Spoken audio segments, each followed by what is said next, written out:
Right now, I want to bring a Simpler Trading VP of Options, Danielle Shay. First of all, congratulations, right? You told us then why you liked it. I couldn't pronounce it then. I can't pronounce it now, but you rocked with it. So the two things I want to know, did you take profits, and what's the next Nibius? I took profits on the short-term options trade, Charles, Okay. but I think that the long-term shares are still ready to hold. I mean, I think this one is still going to go higher in the long term, especially if it can break through $100 a share. Let's talk about some of your recent buys, right? Because these are, we're going to pull the screen up here in a moment. These are names that folks know of for the most part. OKLO. OKLO is interesting because I think you've had it before. We talked about it before. I've had the CEO on the show, I think, twice. Tesla, which is making a beautiful move. I love the chart there, but I want to start with this one. RCAT. It's not a household name, but the stock is coming on. That's right, Charles. This one came across my radar because it had a lot of high volume and momentum yesterday. This is a drone name, so that's really interesting. You know, it's a unique name in the space, and they had some good news.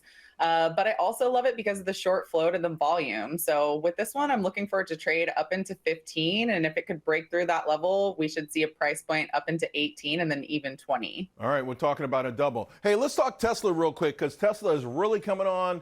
Elon Musk making comments today. Don't worry about politics. He's completely focused. And I can see these Wall Street firms starting to come back to the stock. I'm so excited about this one, Charles. Tesla is back. And if it could break through $400 a share, we will be up into 420. And after that, I think that this weekly consolidation is going to break out and retest those previous all-time highs, especially when the robots come out.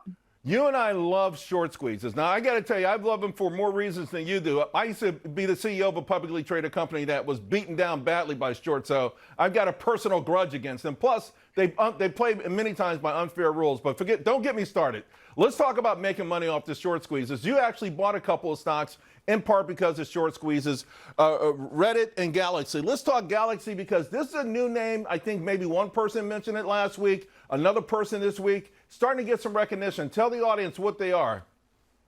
Well, you know, I like this one because they're in AI infrastructure, but also in crypto. And so with the Nebus news, this one got a kick. But, you know, in the long term, companies are going to need to spend a lot of money on AI infrastructure, right? And so that's why this is a hot name.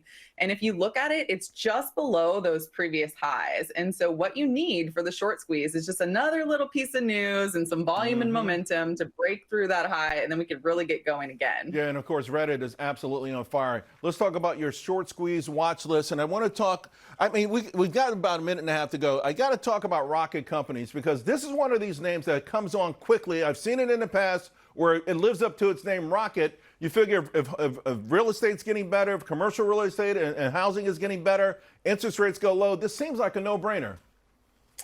Well, and you know, if you look at the fundamentals too, you can see the way that the earnings numbers have kind of shifted in the last few quarters. So that's good. And that can help with some positive news. But overall, if you look at the chart too, the reason why I like this one is because it's sitting just below those previous highs. And it has 47% high short float. That's crazy. Most of these names have 8, 10, 15%. So that's a lot of upside potential if this stock continues going higher and those sellers have to cover. That is absolutely delicious. 44% short sellers. I'm getting excited thinking about it. Less than a minute to go. IonQ making a big move today. A big merger was approved by them. Circle started coming on a couple of days ago. It's building huge momentum. Supermicro I've got to ask you about because it kind of reminds me of AppLovin in the sense that there were a lot of short campaigns against this. There's still some question marks about their legitimacy. And I've always said if they're on the up and up with their books and everything else, this stock is way undervalued. So, you know, when you look at this chart, I will say that this one's a little trickier because there is a lot of overhead resistance, right? And so what we need with this stock is some good news, and that if it could get through the $50 area of resistance, that's where it could really get going.